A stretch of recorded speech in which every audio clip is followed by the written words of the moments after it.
Not that All we're not righty. accustomed to it. Okay, you can proceed. As the mayor who speaks from the bar. Let's call this meeting to order. Pardon? Cafe. Okay.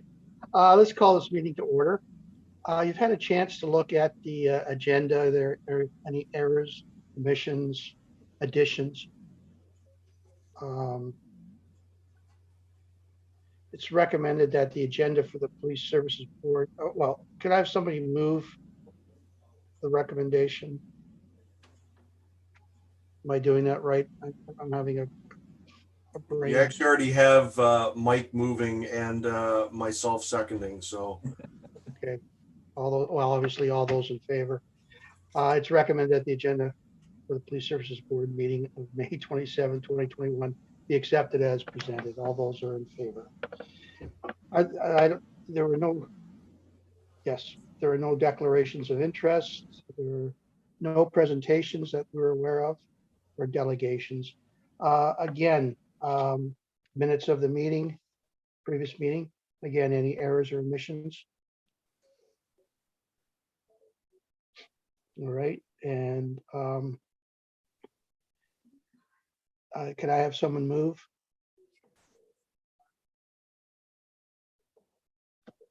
Seconded. Okay.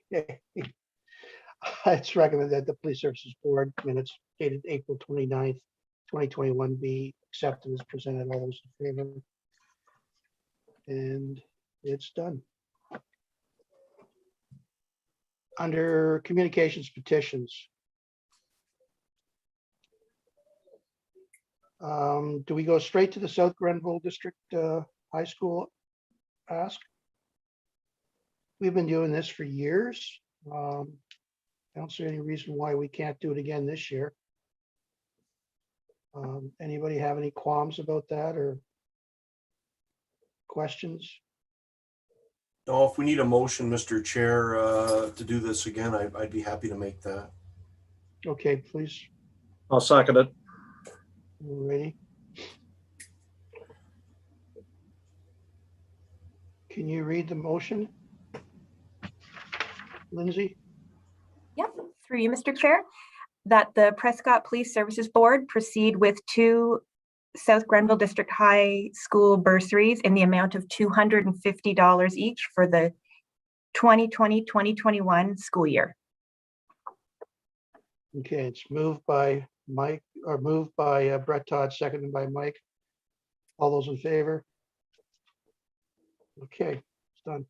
I guess the presentation of the checks will be done by the school itself. No one will have to be able to attend because I think it's going to be a drive-through, isn't it?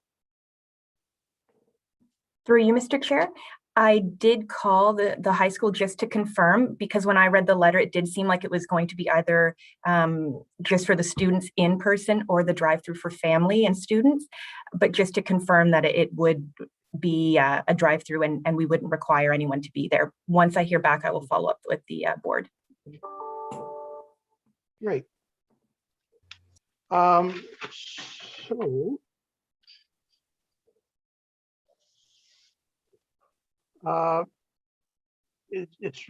do we have somebody to move that the recommendation that the information items be received, noted, and filed? Moved by Mike, seconded by Brett Todd. All those in favor? Okay. And also we have a recommendation that the police services report for April 29, 21 be accepted as presented. Wait a minute, I'm missing something here.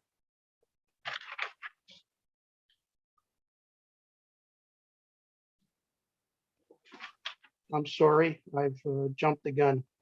I guess we go to the police service, services report for April. I'm happy to present that if everyone's ready. So I don't know if you want to put it up on the screen or if everybody has a copy of the April results, but we've basically trending downwards in all categories. So I'm going to go over the April report. So comparatively from this same time period last year, we've had 0 violent crimes in the town of Prescott for 100% drop in violent crime rates.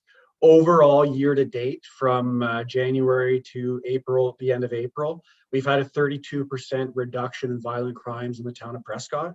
So whereas this same period last year, we had 25 violent crimes reported, this year we've only had 17. So that's the 32% decrease. We're looking at very similar trends in property crimes, although we did have a couple of property crimes this year. There were no break-and-enters, so we had 100% reduction in break-and-enters. Our theft unders went down from 6 to 1 for an 83% decrease. We had no frauds, which is excellent to report because this time of year we typically see our Canada Revenue Agency frauds and our senior frauds. So that's very excellent news.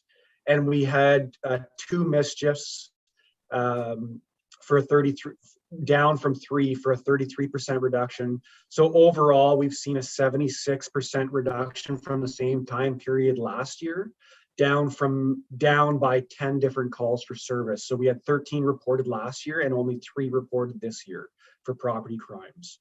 Overall, we've seen a 26% reduction in property crimes, which is excellent because that means reduced victimization for our local residents. When we look at drug crimes, we've also seen 0 drug crimes in the town of Prescott. So from the same time period last year, we've had a 50% reduction. So that's excellent news because drug crimes tend to be very not prolific in the area, but they tend to be cyclical up and down. So seeing that number go down is always good news. When I go to the solve or to our clearance rates, for violent crimes, because we had none, there is nothing to report in the month of April. But overall, for 2021 year to date, we're at a 58.8% clearance rate.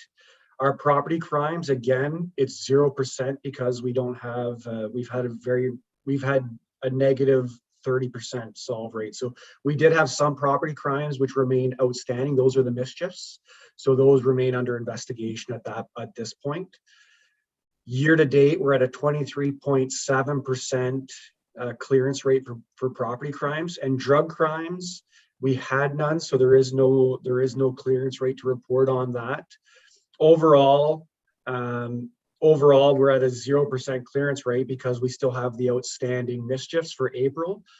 However, as we know, we're continuing to investigate those crimes. As we solve the crimes, depending on the clearance status, those numbers will come up and will be reflective in our year-to-date clearance averages.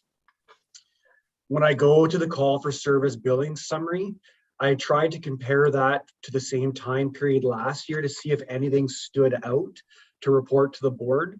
There was nothing significant because everything is trending downwards. So when I go over to the calls for service annual hours, this time period, year to date, April, we're looking at 1,978.9 hours compared to the time period last year of 2,253. So that's in line with seeing the reduction in calls for service. So we're down about 260 odd hours, billable hours from the same time period last year. So the billing is going down, which is nice. When I go to the police service board report for Prescott, we have no public complaints at the time, so no service complaints. When I go to the intelligence-led policing, I'm just going to make an amendment to this report because I reran the numbers to ensure it was accurate because I found the numbers very low. Numbers in the offenders program, we actually have 5 offenders in the crime abatement strategy. So those are offenders who are released into the community by the courts with conditions that they must comply against. We've had 0 offenders charged, 0 charges laid, but we've conducted 7 compliance checks on these offenders. So that's good news. That means offenders that are released into the community are not reoffending while we are conducting compliance checks. So those could be different things from curfew violations, from alcohol conditions or drug conditions. various conditions that the courts are imposing when we're checking on compliance of these offenders that are released back into the community, they are being compliant. When I look at the number of cruiser patrol hours, we're at 159.5, and we're at 6.25 patrol hours for foot patrol. Number of targeted media releases. Our Easter weekend campaign traffic seatbelt initiative, we had 25 total seatbelt infractions laid, along with 77 other provincial offenses noticed. So those are different tickets for speeding and other traffic violations. Of note, there was a stunt driving charge laid for a party. This looks like, I think I reported on this already. This might have just been reported on the previous police service board when I spoke about it. I believe, yeah, that was the red car drifting. That must have been in the month of April. So I did speak about it at the last board, but it's being reported again.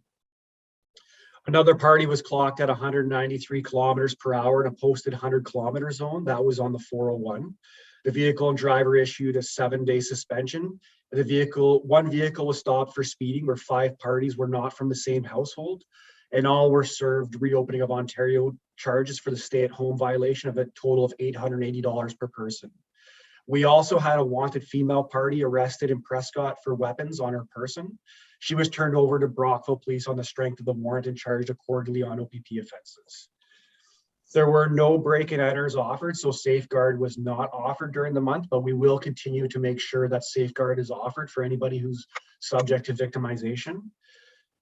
And on the other category, we had 8 calls for service and visits by our mobile crisis response team and the mental health nurse. So that program continues to see progress, and we continue to get buy-in from the local residents.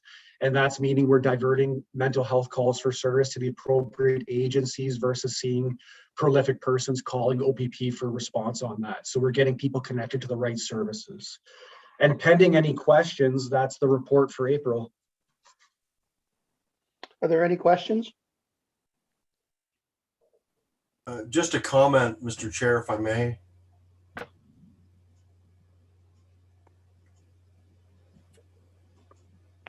Yes, sir. That's okay.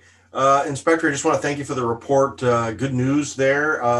The only comment I've really got just here, I've got a couple more comments on traffic and a little later in the meeting, but just the drug situation. And I do know that the health units made us aware, and it's been quite prominent lately. There've been a significant uptick in regards to overdoses more recently in the area. And I do see like our charges and investigations. Well, I can't say investigations, obviously, but the drug numbers for trafficking that does seem to be trending down a little bit there from 21. And it's not really a question, but just a comment on that, because it does seem like that sort of abuse is on the rise in the region, and not sure if you can comment on that or not, but it's just an ongoing concern. And we are talking now, Councillor Ostrander and myself and Augusta Mayor Malenka and some representatives in Brockville with their municipal drug strategy about restarting ours and working possibly with Brockville as we go forward. So I don't know if you have any, it's really not much to comment on, but I just wanted to mention that I still remain pretty concerned just about drug issues in the greater community. And I don't know if you had anything you wanted to add to that or not. Yeah, so I can speak to that a little bit. When we look at overdoses, there is legislation. So previous to the legislation, I believe it's under the Good Samaritans Act or under the Drug Overdose Act. People used to be charged for simple possession. When an example, if we went to an overdose or an overdose that did not result in a death, and there was drugs found at that crime scene, those people historically could have been charged with simple possession for possessing a controlled substance. Now, because they want people who are involved in the drug culture, the drug subculture, to report overdoses or call 911 when it's an emergency, because that is a life-threatening. We're dealing a lot more now with fentanyl or opioids, which result in death to these overdoses.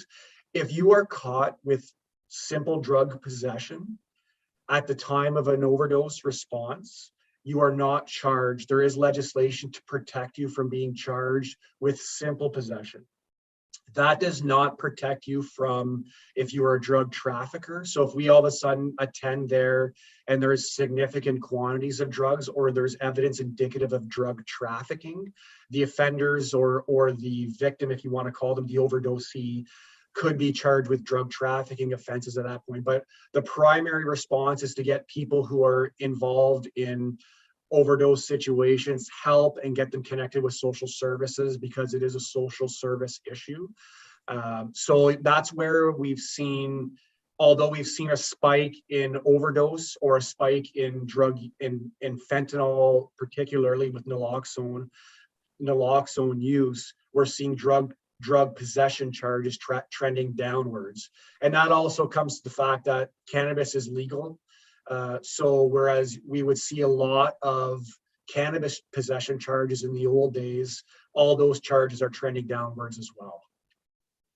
But yeah, fentanyl, or I shouldn't just zero out fentanyl, but opioids in general are leading to overdoses. We are promoting, and the health unit is promoting, the use of naloxone. Our officers all carry naloxone to try to combat the effect of opioids. But there is protection for those who are found in those situations if it's a simple possession situation. Thanks very much, Inspector, for that additional explanation. Is maybe there's something there we could. I'm moving ahead a little on the agenda, but under 12 and the public service announcements, maybe there's something there we could focus on this month for that, just to kind of target that. I know that I'm on the health unit board as well, and Dr. Stewart raised that as a very significant issue that's sort of not, I'm not going to say it's been gone under the radar, because it has been picked up pretty well by the local media, but with COVID really being still a major story on everyone's lips, that's something that has sort of slipped just a little below the radar. And anyways, if there's any way we could do that, if the board's okay with that, maybe that would be our PSB public service announcement for this month. Something related to what you were just talking about with drug crimes and overdoses. The whole harm reduction thing seems to be big now. Any other questions?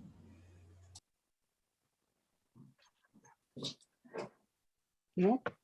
Well, can I have someone recommendation that the Police Services Board for April 2021 be accepted as presented? Can I have someone move and second?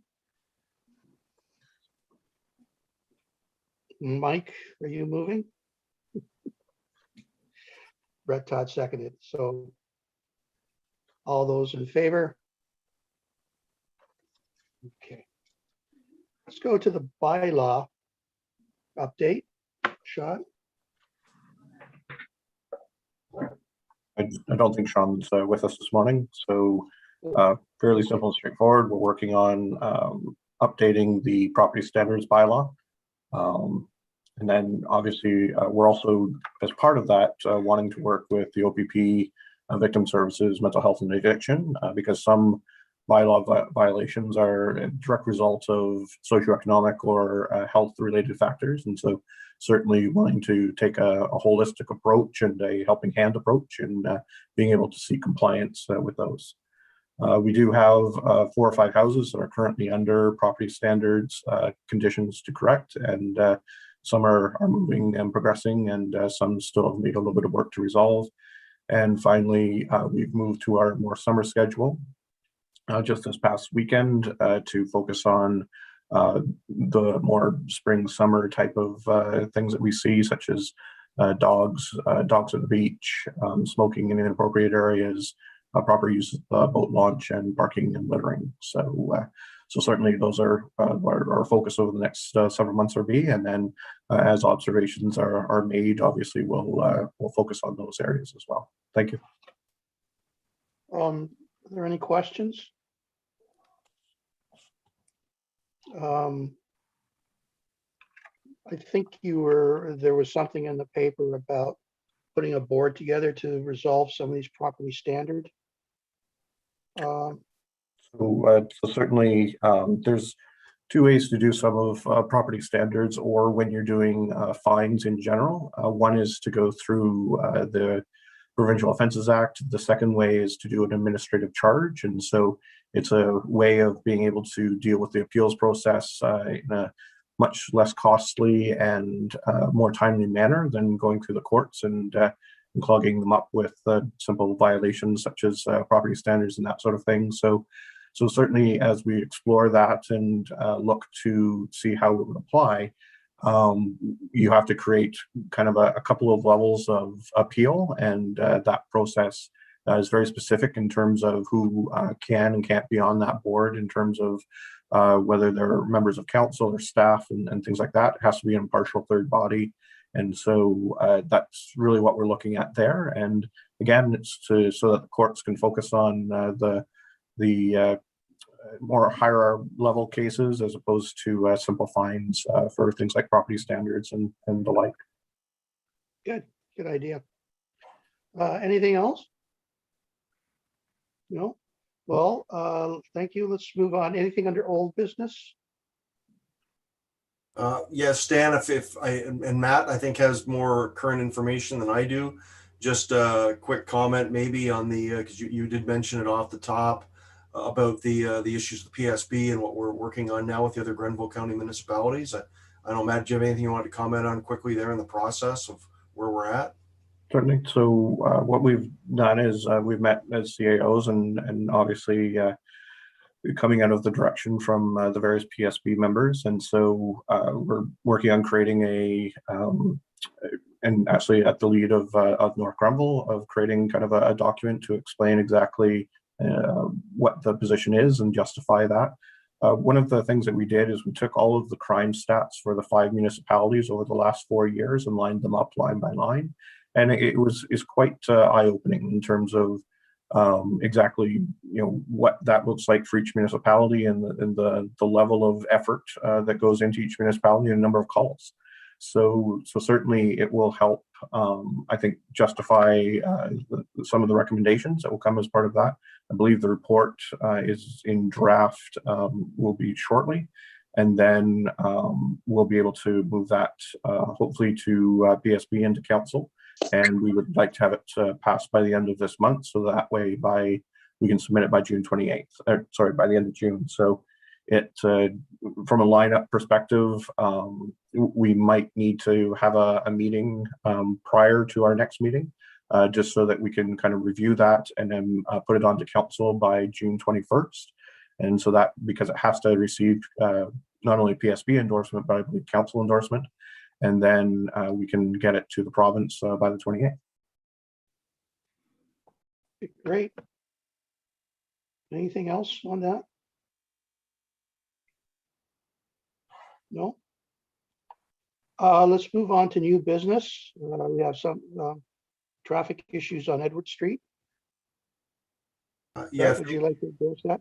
Yeah, thank you, Mr. Chair. I asked for that to be added because I've gotten a couple complaints on Edward Street and just overall traffic speeds. I think there have been 2 accidents recently. This is the more southern end of Edward, between seems to be largely, I mean, it's the whole stretch there, but the accidents are right around the Dibble Street corner with Edward, and just that whole area has been seems to be on the uptick for excessive speeds, especially overnight. I just wanted to raise that just so that the OPP would have that information and what we're hearing or what I'm hearing. And also there's always, we do have, it's not complete, but there is the traffic light by the corner store at the corner of Park and Edward. And, that one time that was active. And I'm not suggesting we go there automatically or anything, but there is a significant stretch there with no traffic light, no slowdown, no nothing. So I do wonder if maybe we need something to sort of curb the speeds there a little bit. And I do want to thank the OPP as well for all they've been doing on with regards to speeding. They've been very much more very, very noticeable in town over a number of months now. And I know the tickets are coming out there, but we are still seeing, I would say overnight now, there's I hear it. The windows open now as well. I'm out more personally at night. A new puppy at home, so I'm doing a little more walking. So I do hear and see more vehicles in the overnight hours. So maybe just a little added presence at certain times of later in the evening after say 9:10, because it does seem like they're just a little bit on the uptick again in terms of speeds in town. But I did just want to note Edward, because we had one pretty high profile accident there that hit a pole, and then we also there was another one about a week later, I believe. So Yeah. just something that's been commented on, and just something to keep an eye on, I guess, for now. Yeah, and a positive thing that I can report too is we've just acquired 2 new laser radar units. They're handheld units, so officers be able to be out of the vehicles and do the pointing the laser gun, which provides us with very accurate and very far readings, so we can be set up. So we've gotten some new additional radar devices, or they're called LiDARs, that we'll be able to use to assist us with traffic enforcement within the town of Prescott. So That's great. Thanks very much on that. And I know it's like shoveling water in this at times, because you can't get everybody, but it's disappointing at some of the rates of speed that you're seeing, and it's probably just a handful of bad actors that are causing the majority of the issues. And I think we had a discussion, and may have to have a discussion again, about a vehicle that I referred to you from a resident a few weeks ago, but it's just disappointing it continues, but I just got to keep noting it. And again, thanks a lot for your work on this, and hopefully more people will get it. We don't have a tragedy in the street, because that's, with more people out, that's always my concern. Matt, do you have it? So we would like to use this opportunity to deploy the Speed Spy. So it's the non-display recorder. And so I think we'll put that up for a week, see what the stats tell us. And obviously we can share that with the OPP and get an understanding of times of day and issues like that. So if the PSB board's okay with that, we would like to start with that, see what the information we get back from it, and then be able to use that as a basis of understanding where we are with the speeds.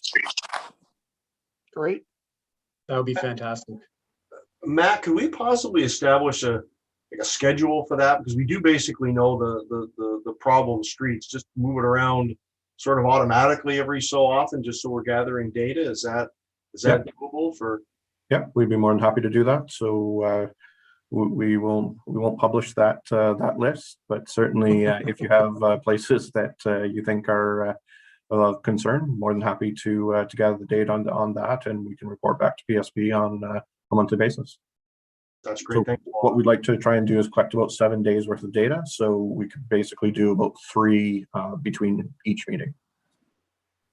Great, thank you. Okay. Is there anything else under new business?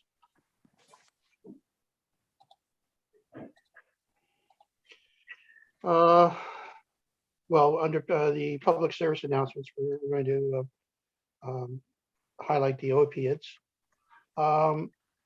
Last chance for any questions, any open forum questions?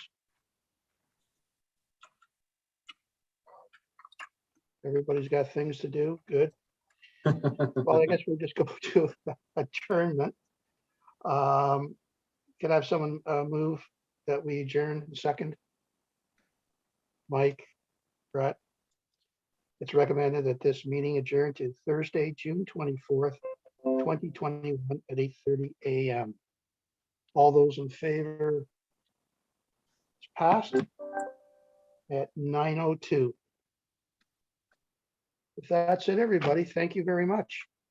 Thanks, everyone.